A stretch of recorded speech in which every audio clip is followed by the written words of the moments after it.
अस्सलाम वालेकुम दोस्तों, आप फ़ॉरेन वीज़ा इन्फो चैनल देख रहे हैं। आज हम बात करने जा रहे हैं पुर्तगाल के E3 वीज़ा के बारे में। ये E3 वीज़ा पे बात करने की सिंपल वजह यही है कि इसमें आपके लिए आसानियां हैं और काफ़ी आज़ादी से आप काम कर सकते हैं। यानी कि आपको कोई भी कमिटेड जॉब नहीं करनी पड़ती और आप अपनी मर्ज़ी से काम करते हैं। वैसे भी पुर्तगाल बहुत आसान कंट्री है और आप इजीली इधर से अपने डॉक्यूमेंट्स भी बनवा सकते हैं, लेकिन इस बारे में हम लास्ट पे बात करेंगे। सबसे पहले हम बात करेंगे कि पुर्तगाल के E3 वीज़ा के लिए कौन कौन से लोग एलिजिबल होते हैं। फर्स्ट ऑफ ऑल आपने ये बात याद रखनी है कि E3 visa is a kind of Azad visa, ठीक है ना। ये बिल्कुल आज़ाद वीज़ा वाली टाइप की ही एक वीज़ा की कैटेगरी है। इसके अलावा अगर हम कॉस्टिंग की बात करें तो पाकिस्तानी तकरीबन 18,000 रुपये कॉस्ट है इस वीज़े की। ये वीज़ा 6 से 9 माह के लिए मिलता है और इसकी ड्यू डेट को एक्सटेंड भी करवाया जा सकता है, लेकिन ये शुरुआती दिनों में जो फर्स्ट वीज़ा होता है वो मिनिमम 6 माह और मैक्सिमम 9 माह का ही आपको दिया जाता है। इसके पीछे भी एक मेन रीज़न है कि ये इस तरह क्यों है, इतनी कम टाइम के लिए वीज़ा क्यों मिल रहा है।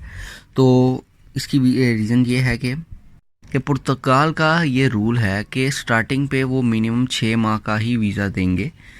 इसकी जो लिमिट है वो इसलिए कम है, उसकी मेन रीज़न एक ये भी है ताकि जो आपका स्पॉन्सर है वो आपको ऑब्ज़र्व कर सके कि आप पिछले 6 माह में आपकी परफॉर्मेंस कैसी रही है और आप उसके साथ मज़ीद काम कर सकते हैं कि नहीं।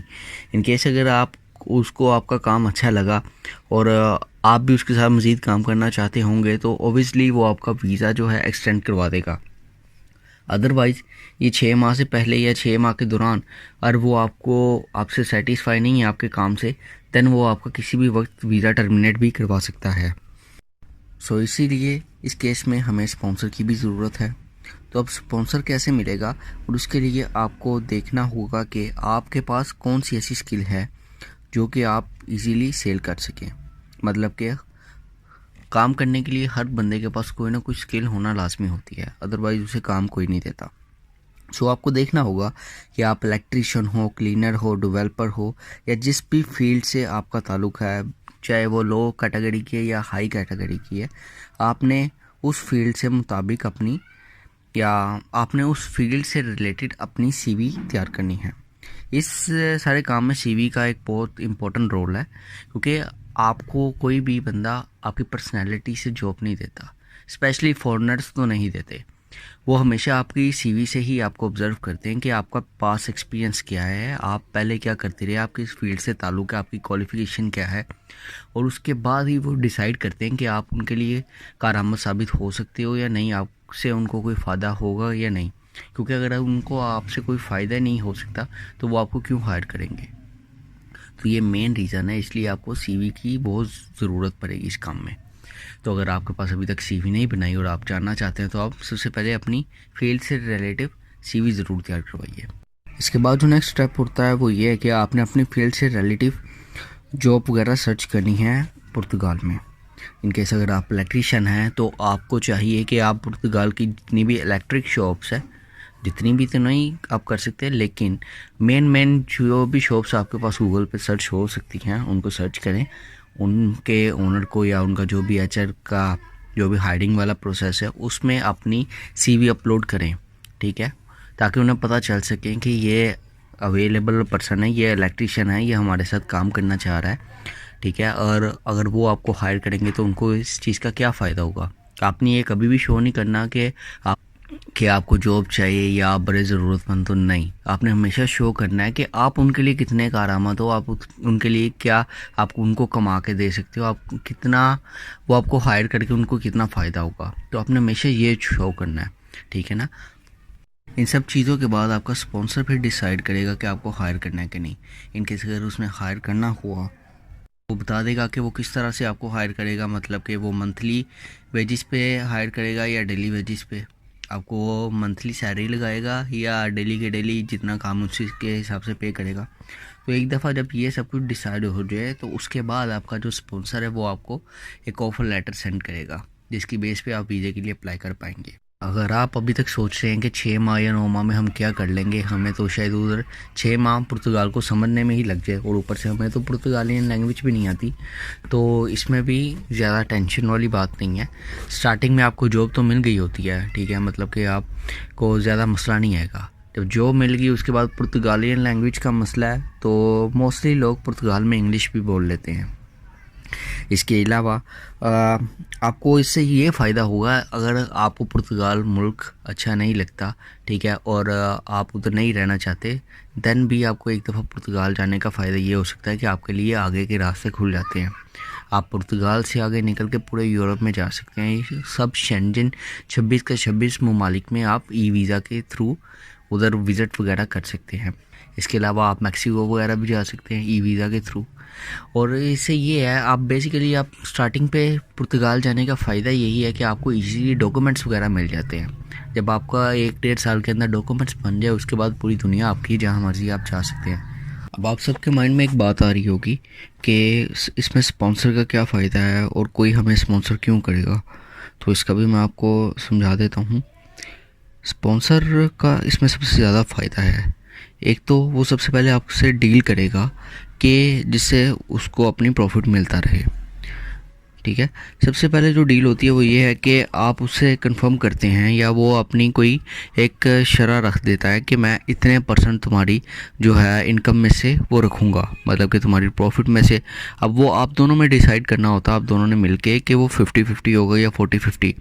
जहाँ पे आपका स्पॉन्सर एग्री करे वहाँ पे आपको भी मानना पड़ता है, क्योंकि उसके बगैर, उसकी स्पॉन्सरशिप के बगैर आप कभी भी पुर्तगाल में नहीं जा सकते E3 वीज़ा पे।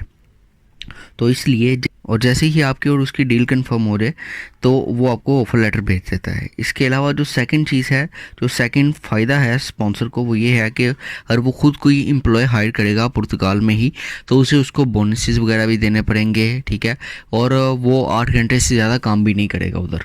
लेकिन आपका स्पॉन्सर अच्छी तरह से जानता है कि अगर कोई ये शख्स दूसरे किसी भी गरीब कंट्री से आएगा या पाकिस्तान से आ रहा है तो ओबियसली वो पैसे कमाने आ रहा है और आधी से ज़्यादा सैलरी वो ऑलरेडी अपने स्पॉन्सर को दे रहा है, तो वो तो 8 घंटे की बजाय 12 घंटे भी काम कर लेगा।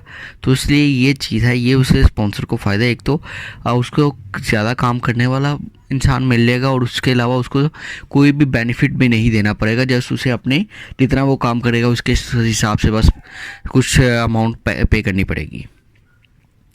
लेकिन इसके साथ साथ एक बहुत बड़ा फ़ायदा आपके लिए भी है कि 1 साल के दौरान ही आपको आपके पुर्तगाल के डॉक्यूमेंट्स क्लियर हो जाते हैं, आपको डॉक्यूमेंट्स मिल जाते हैं, जिसके बाद अगर आप अपना उधर अपने स्पॉन्सर के साथ काम कंटिन्यू रखना चाहे तो रख सकते हैं। लेकिन अगर आप इंटरेस्टेड नहीं हैं तो आप किसी और के पास भी जा सकते हैं, कहीं और भी काम कर सकते हैं या अपना आज़ादाना तरीके से कोई भी कारोबार वगैरह स्टार्ट कर सकते हैं। इन केस अगर आप पुर्तगाल में नहीं रहना चाहते देन आप पुर्तगाल से मूव भी कर सकते हैं किसी भी यूरोप की दूसरी कंट्री में। उसके लिए आपको बाद में वीज़े वाला इतना मसला नहीं आएगा, आप इजीली किसी भी कंट्री में मूव कर सकते हैं। चले आए आपको दिखाते हैं E3 वीज़ा की चेकलिस्ट को पूरा कैसे करना है। सबसे पहले आपने अपना नाम, फादर नेम लिखना है। उसके बाद आपको अपनी ईमेल टाइप करनी है, ईमेल एड्रेस वगैरह लिखना है, देन कॉन्टैक्ट नंबर, और उसके बाद ये तमाम चीज़ें चेकलिस्ट में करने के बाद आपने उसके बाद अपना जो नेशनल एप्लीकेशन फॉर्म है वो पूरा भरना है। इसके बाद है 2 तस्वीरें लगानी हैं और एक पेस्ट कर देनी है। एप्लीकेशन फॉर्म के ऊपर पासपोर्ट होना चाहिए। मेरे ख्याल से अगर आपके पास 2 साल का वैलिड पासपोर्ट हो तो वो ज़्यादा बेहतर है। इसके अलावा आपके पास ट्रैवल मेडिकल इंश्योरेंस होनी चाहिए, सर्टिफिकेट ऑफ क्रिमिनल रिकॉर्ड होना चाहिए, आपके स्पॉन्सर ने जो ऑफ़र लेटर भेजा है वो होना चाहिए। इसके अलावा आपके पास कॉन्ट्रैक्ट लेटर होना चाहिए जो आपने और आपके स्पॉन्सर ने मिलकर बनवाया है या जिस पे आप लोगों ने एग्री हुए हैं कि इस चीज़ पे हम काम करेंगे। इसके साथ साथ आपने अपने रिटर्न टिकट की कॉपी भी साथ ही लगानी है। ये होगी सब डॉक्यूमेंटेशन जो आपने वीज़ा फ़ाइल करने के लिए साथ में अटैच करनी है और फिल करनी है। इसके बाद आपने अपनी एप्लीकेशन सबमिट करवानी है।